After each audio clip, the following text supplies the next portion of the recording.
Michael Barnett. I'm a recent author within the last 5 years. A little bit about myself. I was born and raised in Southern California, San Bernardino. It was an interesting time.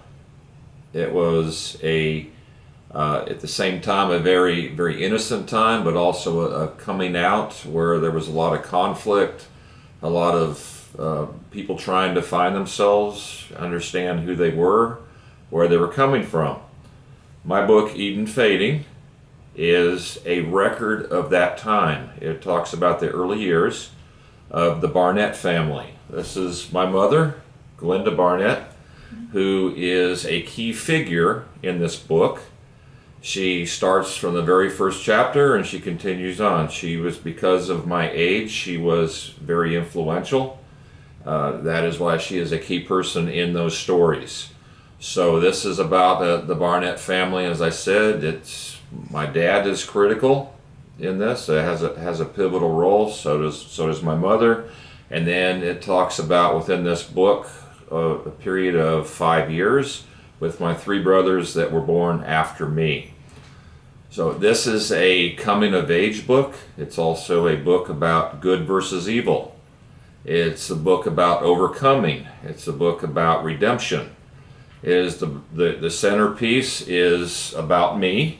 That you can look at as the character is Mike, and this person is very lost, is very misguided, is very hurtful, is very damaging of fellow family members and people in general. So this book takes you on the journey of Mike everybody trying to understand who he is, why he behaves the way he does, and the ultimate goal is, of course, towards the end of the book, and I don't want to give away too much, but it is about his redemption. So what gave me the idea of this was my father 5 years ago passed away, and these were stories that were told between extended family for many, many years, usually with people that were very incredulous about it, couldn't believe that it actually happened. If they hadn't been there themselves, they wouldn't believe it, and a lot of laughter at the funeral. And it was at that time that my younger brother, Gerald, who plays the character Jerry in the book, said, "Mike, we need you to tell this story. We need you to be an author." So I had always been a reader my entire life, but never seriously considered being an author. So I laughed it off, said, "Nope, not me. That takes too much of a commitment, too much involved." But the interesting thing was, we came back to Texas, and he kept calling me, and he kept bugging me, and saying, "Need you to tell our story." So he felt it was in his heart. He felt that this was a good story that needed to be told to people so that they could see that no matter what they went through, no matter how difficult their life and situation was, there was hope. And that if we put it down into words so that people could experience it themselves, they would understand that no matter how bad things look, there is a God that watches out for them, that keeps an eye on them, and everybody's heard the expression before that God will never give you more than you can bear. And this is a testament to that statement here in this book. So this was the story, and I do intend to follow this up with sequels, so there will be an Eden Fading 2, whatever that title is. Had a lot of requests for that as well. So because there's just so much to tell in each book, they will be traveling through time. Think like Forrest Gump, where it starts out, they go through different eras, so that's the flavor that my book is going to have. But the overall message that's going to be part of this is going to be that God is always in control and keeping an eye on people. So where you can find this book is basically available everywhere. So it's at booklocker.com, who is the publisher. It's at amazon.com. It's at Barnes & Noble. It's on Smashwords. It's on iTunes. It's on Kobo. So then there's all kinds of extra bookstores that have picked it up. A lot of secondary bookstores. Ingram Publishing carries it. It's always in stock somewhere, no matter how you want to pick it up. And you can get hard copies like this one here, or you can get ebooks, iBooks. It's available in many different formats. So, a little bit more about some of my experiences that I've had since I've been an author. I've often been asked about what gives me the inspiration, what is it that gives me the determination, because being an author is not very easy. It's not like what people think it is. You've got to take a lot of different stories that you put together into something that makes sense and that people are going to be interested in. You don't want them to read the first chapter and lose interest. This book, I feel, Eden Fading, will grab your interest from the very first page. It will take you through. So you got to have the continuity. You have to have what people care about.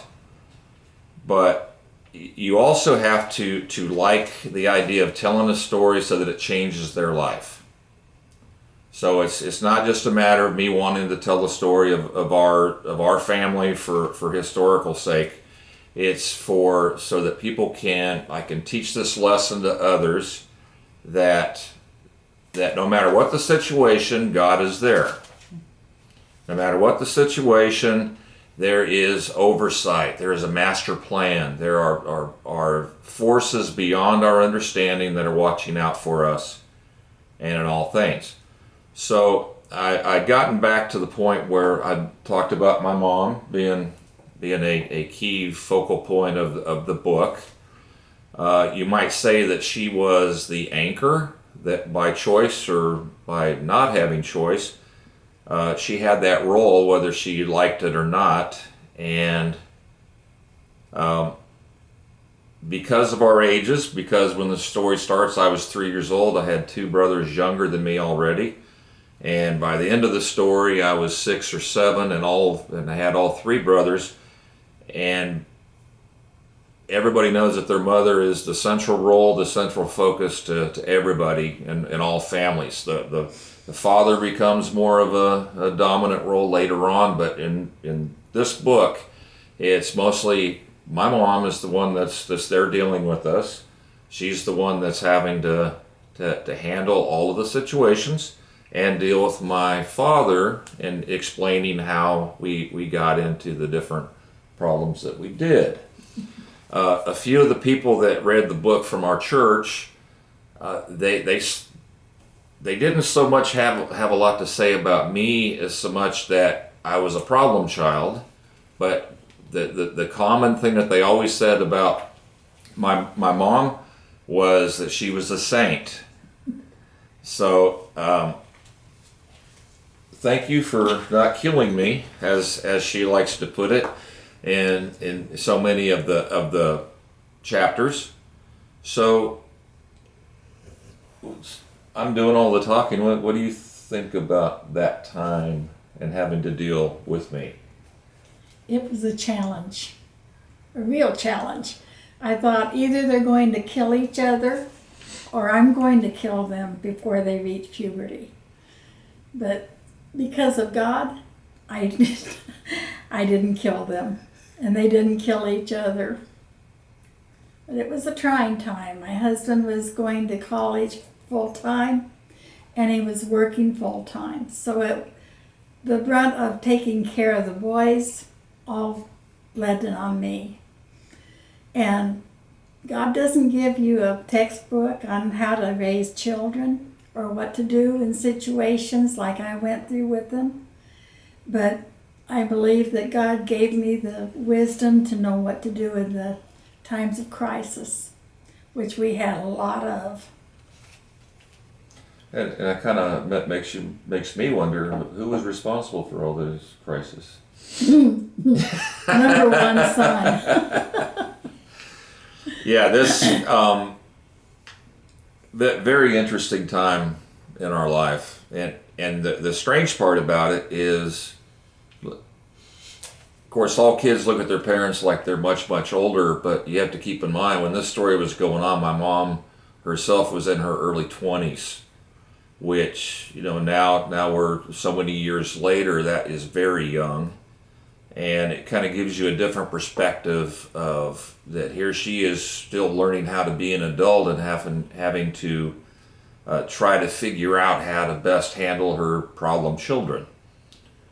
So it was a different time then. It was different everything. And people that are older, people that are my age or older, will understand a lot about the book with the music that is talked about, the types of cars that are driving around, the way people dressed, the attitudes. For instance, the different time, it was perfectly acceptable. People left their doors unlocked. People let their kids roam the streets as long as they were back in time for dinner. That was the unwritten rule, and every kid didn't have a watch, but they knew what time 5 o'clock was to be back in their house. And the kids, we weren't the exception. Every friend we had, we went on these grand adventures. We got into trouble. We did dangerous things. From the time that the first day of summer vacation, we were barefoot, shirtless, swimming, climbing trees. So this gets into that whole way America was at that time. The time before the overprotection, the time before where kids got tied up in with Game Boys and watching TV, and this was when we were an absolute outdoors generation. Mm-hmm. And most people didn't have things to worry about except until I came along. No. So it was a challenging time, but it was a very interesting time. The book I think captures that unique and interesting Barnett family and what we went through, but it was unique in a lot of the things that happened. But I think a lot of people in the world would share with a lot of the challenges, and they would. I think they would understand the mother's pain with not being able to resolve problems, especially a problem child. They would understand the mother's pain with trying to explain all of this to the father who was away at work or at school. They would also understand what it was like to be a person in that time when so much of the world was changing, coming from the innocence of the 50s into the more turbulent 60s. That this was that transition time when a lot of change going on. So I think this book is very representative of then. So a little bit more about what inspired my imagination. People have always asked me about what is it that I feel inspired me to have, what is it about an author that causes you to have, that is a tool that you feel is more valuable than anything else? And that would be my imagination and my curiosity. So an interesting thing happened back in the 60s that was brand new, and that was the advent of televisions that everybody had then. And we're talking one TV, and it was an old black and white, and whether my mom used this as a babysitting tool or not, I don't know, but I was always firmly planted in front of that TV. And at that time was the first rollout of Twilight Zone was going on, Outer Limits. So there was a lot of mind-stretching shows that were on TV that really spurred my imagination and caused me to think outside the box. You always hear that expression. That was definitely the case because I was always driving mom and dad crazy with these what-if questions. Mm-hmm. Mom, why is it this way? Mom. And for instance, what was the story you told about the dinosaurs? He saw a billboard with a dinosaur on it. And he says, Mom, were those really real? I had to come up with all kinds of answers for him because he had an inquiring mind and he wouldn't take a nonsense answer for true. And he just kept on me and kept on me until I said, well, they've found bones. They say that they have found them. I don't know. You'll have to read the books and find out for yourself. So, always an inquisitive mind, still do to this day. But I'd always thought about writing, and it's kind of like I've heard the quote that's kind of humorous that everybody would love to be a writer except for the paperwork. It's kind of like someone saying I would love to be a doctor if it wasn't for the science. So and that is a very difficult part of writing. I agree, but because usually you can start out pretty strong, how you're going to end a book. It's that middle part that can give you problems, but there is nothing that's quite as fulfilling as knowing that you've written a book and done it well. So a little bit about the title Eden Fading. This kind of ties into what the story is about the redemption. So it also ties into the way the 50s were. Anybody that watches 50s style movies, that they talk about this perfect world. There's a lot of movies where they talk about everybody did everything perfectly, everything was in place, no one had problems, there was no fights, there was no issues, which we all know is not true, but it's this idea of a more perfect world where everything was more in sync. So I tied the idea of the 50s, late 50s, in with the idea of Eden. I think that's a general conception and a belief from everybody that Eden itself was the perfect, and this is the way that's laid out in the Bible, that Eden was the perfect place where Adam and Eve were, where they had no sickness, they had no death, they had no worries. Everything was, they were walking and talking with God. So you can't think of anything more perfect, yet so you have this perfect idea and you think, well, who could throw that away? If you had a place like that, but you don't know what you've lost until you've lost it. So Eden fading is the idea that you have things that are very, very good. You have things that they're better than you realize they are until you've lost it. So as the book progresses, we see that Eden is fading more and more, but then towards the book you'll see that it hasn't quite faded as much as what you think. So what is the opposite of Eden fading? I mean, what is it fading towards? It's fading towards loss of hope. It's fading towards people having issues that they know they can never rebound from. So again, despite the title, this is a book about hope and redemption.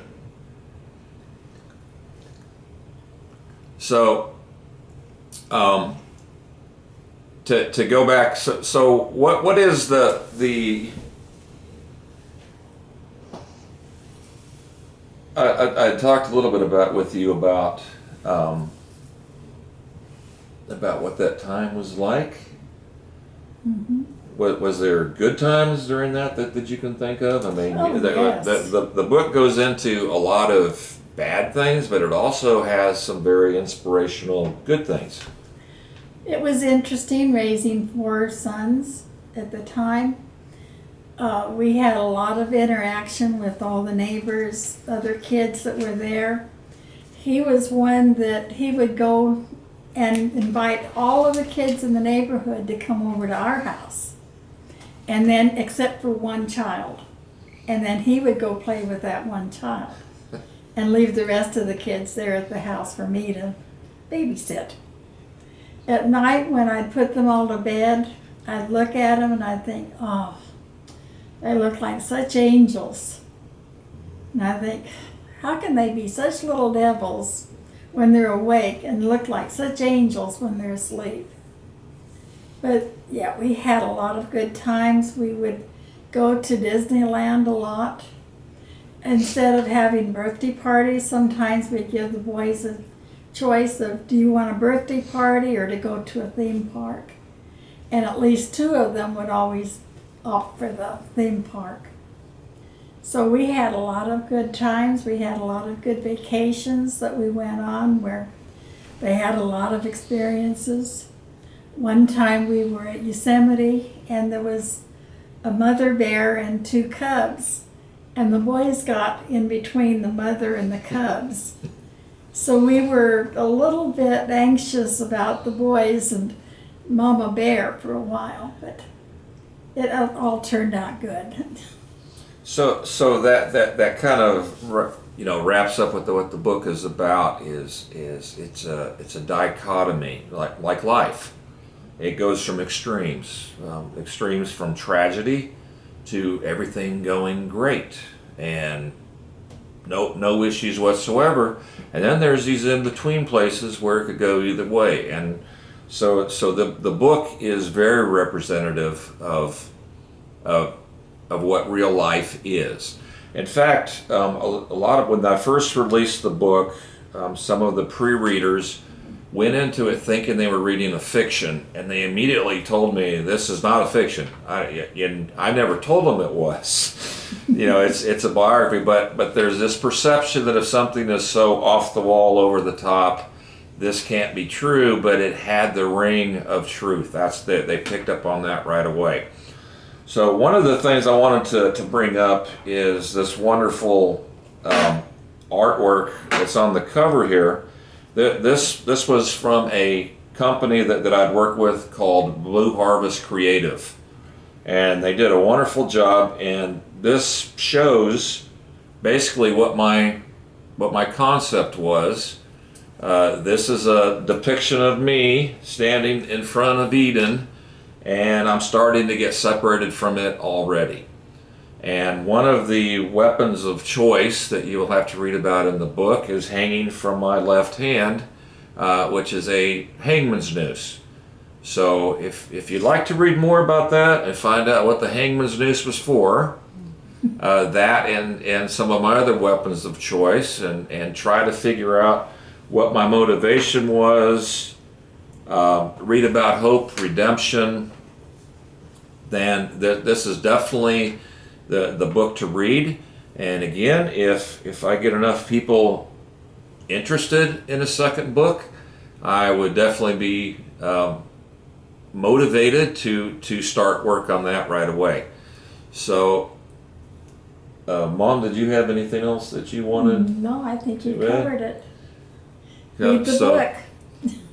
Read the book. So again, this is available at Barnes & Noble, Amazon.com, Smashwords.com. It's available at Kobo, iTunes.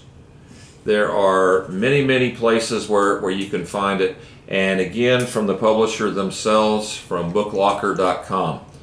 I also have a website that you can go to that has all of this information that I've talked about, which is michaelbarnettbooks.com.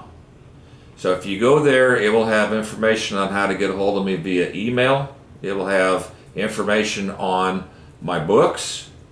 It will have information on every way that you can get the books. I would also like to thank My Kings Network and Archbishop Abrams, who has so graciously agreed to film this and to help promote this book in the name of God. And with that, I'd like to say thank you. Thank you.